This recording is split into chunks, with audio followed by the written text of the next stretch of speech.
Hello, I am the H-Town Vet, and I would like to welcome you to our channel, a place where we will discuss a variety of benefits available to veterans and their dependents.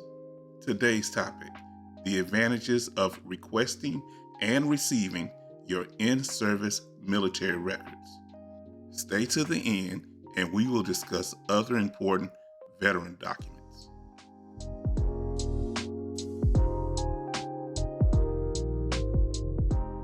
In our last video, we went over the step-by-step process on how to request your in-service military records by going over each section of the Standard 180 form in detail, then letting you know who to contact and where to send the form back to.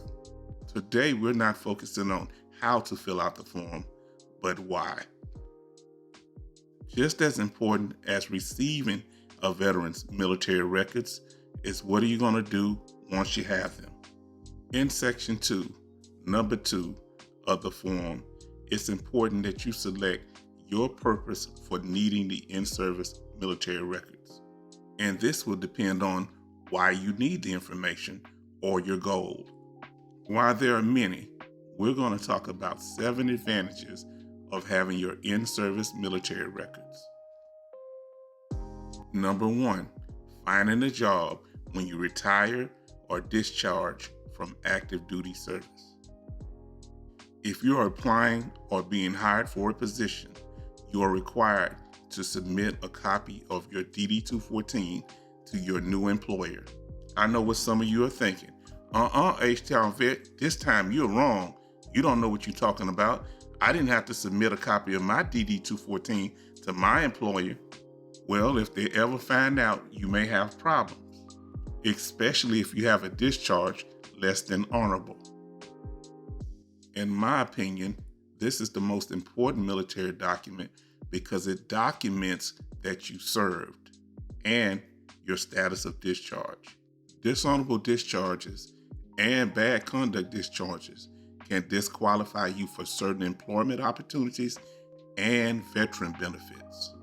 So if you have a less than honorable discharge, it's important that you try to get it upgraded. I will talk about this in more detail in an upcoming video. But for those of you that have received or already had a copy of your DD-214, and under the section of character of service, it says honorable or general under honorable conditions, you should be good to go. But I would still try to get that general under honorable conditions upgraded to honorable.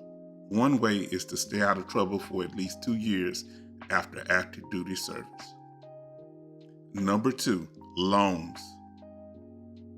The VA offers different types of loans to veterans, not just home loans, but we will start there. To be clear, the home loan is usually with a private lender, but the VA will back a certain portion of the loan, which would make the lender more likely to approve it. Your down payment will be $1, and you don't have to pay any private mortgage insurance. While the VA will require you to pay a funding fee, this can be waived if you have a disability compensation rating of at least 10%. Other VA loans that are related to your home include the VA Streamline Refinance. If home interest rates fall for any reason, you can request a VA Streamline Refinance to lower your interest rate. But be careful, many lenders will throw in hidden fees that will make the interest rate reduction worthless. So make sure you follow the numbers. Another option is the cash out refinance, where you can refinance your home and pull cash out of the equity. At one time, the VA was doing loans for solar panels.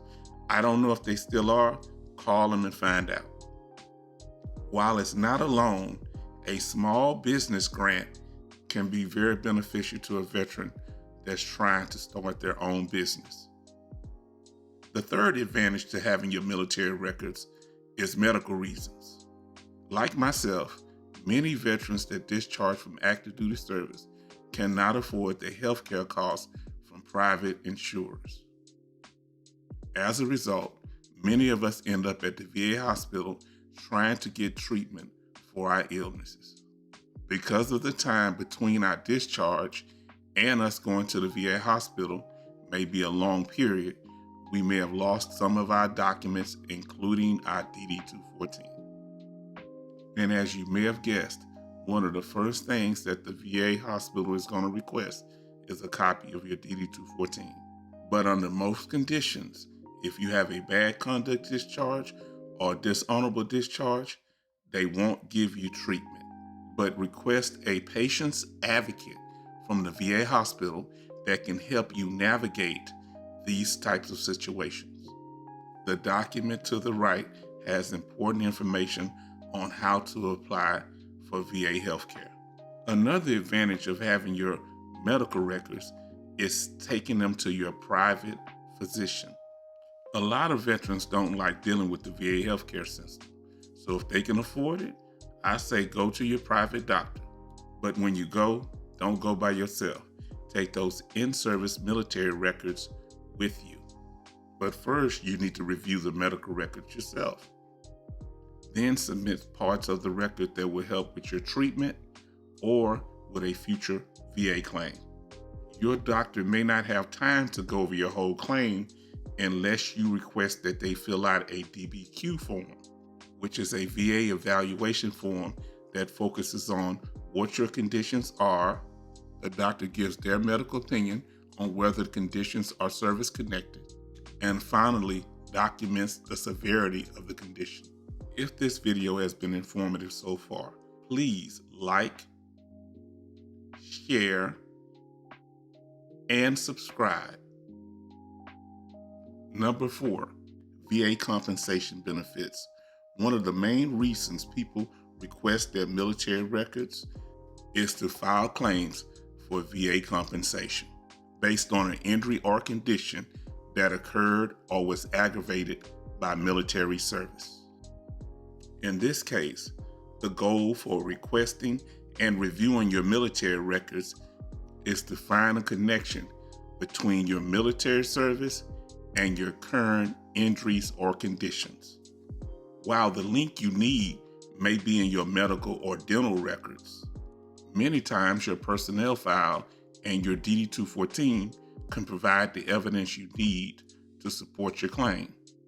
In general, the less evidence that can be linked to your injury, the weaker the connection. However, the more evidence you have, the stronger the connection between your military service and your current disabilities. So you may ask, H-Town Vet, with all of these documents, where do I start? You start with your MOS, or your Military Occupational Specialty, otherwise known as your job in the military. Many injuries or conditions are a result of your MOS. If you were a paratrooper or in air assault during your military service, you had a higher risk of foot, ankle, or knee injuries. Proof of such injuries in your records can be considered service-connected. Another condition that can be related to your military service is hearing problems from loud explosions. For those of us that were in armored vehicle with large main guns, were exposed to periods of continuous explosions. And as a result, many of us develop hearing problems. But to give you a heads up, hearing claims usually receive low evaluations. Now I want to tell you a story that's personal to me. My cousin, after returning from Vietnam, was stationed in the States. On his way back home from the military base, he was in a car wreck. While my cousin was seriously injured, the driver lost his life. Both was tested, and both came back positive for illegal substances. My cousin, my hero, was dishonorably discharged from the military. But that wasn't the end of his story. Over time, my cousin fought to get his life back on track and eventually got into a treatment program at the VA, where he revealed that he had got addicted while he was in Vietnam in an attempt to deal with the combat situations that he was exposed to. Because he was a combat veteran, he was considered a reliable historian and was able to document how he used the substances to self-medicate. His character of service was changed to honorable, and a few years ago, he was buried with full military honors. And no, he never stopped being my hero. Let's talk more about the DBQ we discussed earlier, which is the Disability Benefits Questionnaire. This is the same form used by a doctor when the VA sends you to a compensation and pension exam. Once there's a formal diagnosis of the condition, then the doctor gives their medical opinion on whether your condition is connected to your military service. Once the connection is made, the doctor measures the severity of the condition. The severity level of your condition is measured based on how it affects your ability to work. The more severe your condition, the more compensation you are supposed to receive. Once the DBQ is completed by your doctor or a CFP examiner, or both, then your DBQ is supposed to be submitted to your local VA regional office, where they decide whether to approve or to deny your claim. If the VA denies your claim, you have a year to appeal it. In your decision letter, the VA will tell you why they denied the claim. And this is a good place to start to fight the unfavorable decision.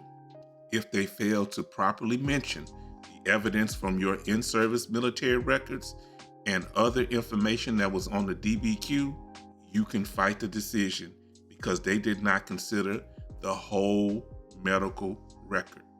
For more information on how to use your in-service medical records to establish service connection, watch our video, File a VA Claim, Phase 1, Step by Step. And to understand how severity level affects your compensation rate, watch our video, VA Compensation Benefits 0 to 100%. This is the only video on YouTube that walks you through the disability ratings from 0 to 100% without breaking them up into smaller videos. Your military records could also be important for getting state benefits, such as educational benefits, transportation, recreation, housing, and land sales. Using Texas as an example, because that's my home state, watch our video, 20 Texas benefits for veterans and dependents. But remember, for many state benefits, you need your DD-214, and if you're a disabled veteran, you need your award letter. Now, the fifth advantage to having your military records is you may want to do a genealogy search, and looking up a family member's military record can be helpful in doing so. About 10 years ago, my whole family found out that my great-grandfather had served in World War I. He never told any of us that. In fact, a distant family member found the information by requesting his military records. Number 6, errors in your military files, including your medical records. Many times when you receive your in-service military records, you'll find conflicting information, or the information that's provided may be inaccurate or wrong altogether. This is where you should make a copy of all your military files, especially the ones that are incorrect, and then go through them like a fine-tooth comb and correct the mistakes. You will submit your corrections with any evidence to the National Archives, not to the VA. Number 7, other reasons.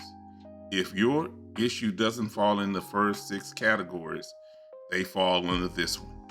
This category is critical for the survivors and dependents of veterans. When a veteran passes, the family needs important documents such as the DD-214 in order to make certain burial arrangements. By making it clear that you need these documents in order to bury a veteran, the National Archives can expedite the request. It's important to make several copies of the DD-214 once you receive it, because it's usually a major requirement for many of the state and federal benefits that the veteran's dependents may qualify for. For more information about dependents and survivors, please watch our video, Dependent Status. The reason I refer you to earlier videos is to keep it from being redundant and speaking about the same thing over and over again when I covered it in another video. In the event of a veteran's passing, there are other documents that are critical if they are disabled veterans. This includes the veteran's decision letter that lists all of the dependents of the veteran. If you have trouble finding the decision letter, you can also request a VA summary of benefits letter for the veteran, but you may need to bring a copy of the death certificate and something showing your relationship to the veteran. We would like to thank you for joining us.